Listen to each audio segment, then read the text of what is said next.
Money is a tool that, if used wisely in today's world, can give you a really happy and a fulfilled life.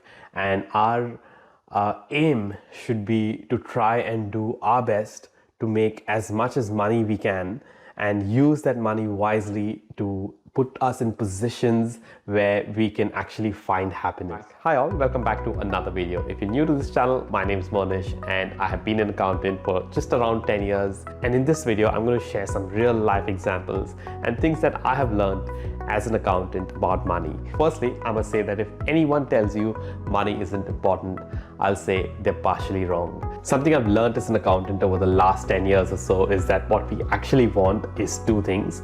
Firstly, it is financial freedom. That means the ability to buy anything and everything that we want.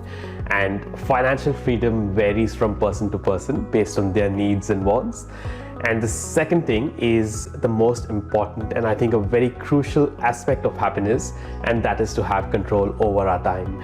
Now, money comes in because it helps you achieve these 2 points. So point number one is, how often do you pay yourself?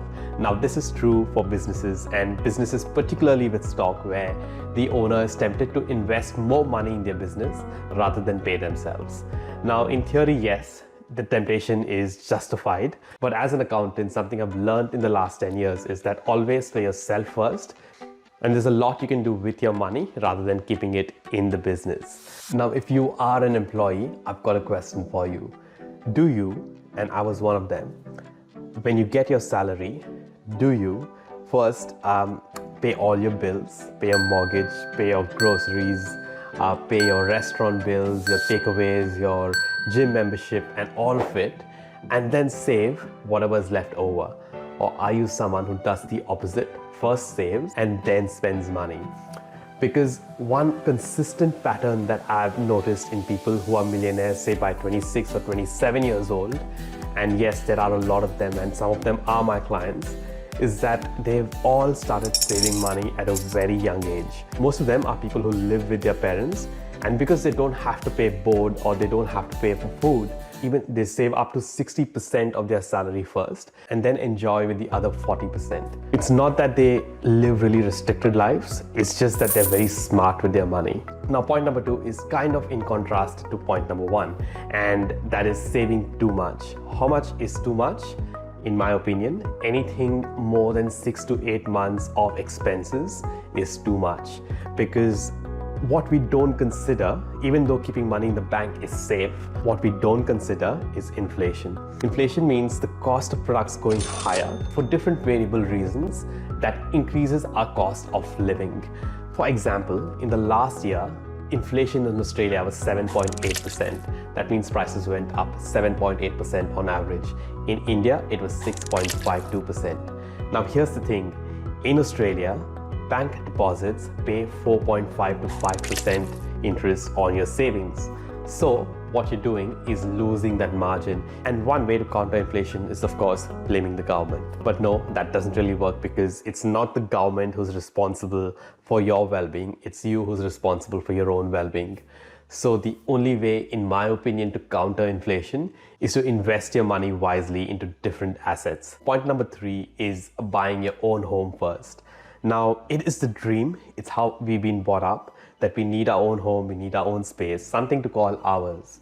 But when our parents were growing up, house prices was not so disproportionate to average income.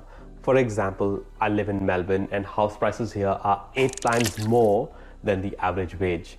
And in Sydney, it's 10 times more the average wage. And this is true in most cities around the world.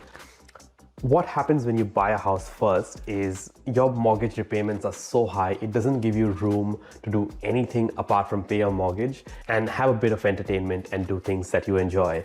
And hence, you don't get into this cycle or this mentality of investing money and learning about different sources and forms of investment. And hence you fall behind a lot of people who are investing and growing their money. Point number four is paying too much taxes. Before we get to this point, you need to understand that there's tax evasion, which is illegal, and there's tax avoidance, which is completely legal. Tax avoidance is having the right business structures in place, and this varies from person to person and business to business. to ensure that you're not paying too much tax. For example, if you run your business as a sole trader in Australia and you're earning over $200,000, you're in the top tax bracket of 40 to 45%. If you just shift that structure into a trust or a company tax rate in Australia is 25%. And straight away you save so much tax and you can use that to invest or to do things that you really enjoy. Point number 4 is the excessive use of credit cards. Credit cards are really good to build credit ratings, but if you use your credit card and do not pay it back in time, mostly on average, credit cards have an interest rate of around 22%. So straight away, you're paying the bank 22% on your credit card balance, money that could be used to invest or actually have fun and do things that you really enjoy to do. So if you have a credit card, my advice is stick to the limit, make sure you pay it back in time, and don't try and use your credit card at one place, pay in cash in another place, use your debit card at another place, because that way you can't really keep track as to how much money you've spent. Suddenly at the end of the month, you notice that you've actually spent all your money. And the last point number 6, is having very expensive hobbies. I've seen people who, and clients of mine who have really expensive hobbies, like collecting expensive wines, collecting cars, motorbikes, number plates. And these are things you've got to ask yourself, are they really worth it? Or is it better if I use this money to spend it in places that actually bring me memories and bring me happiness? That's about it for this video. I must conclude by saying that money is a tool that, if used wisely in today's world, can give you a really happy and a fulfilled life. And our aim should be to try and do our best to make as much as money we can and use that money wisely to put us in positions where we can actually find happiness. Anyways, hope you enjoyed this video. I, as always, am really grateful for your time. Thank you so much for watching. See you in the next one.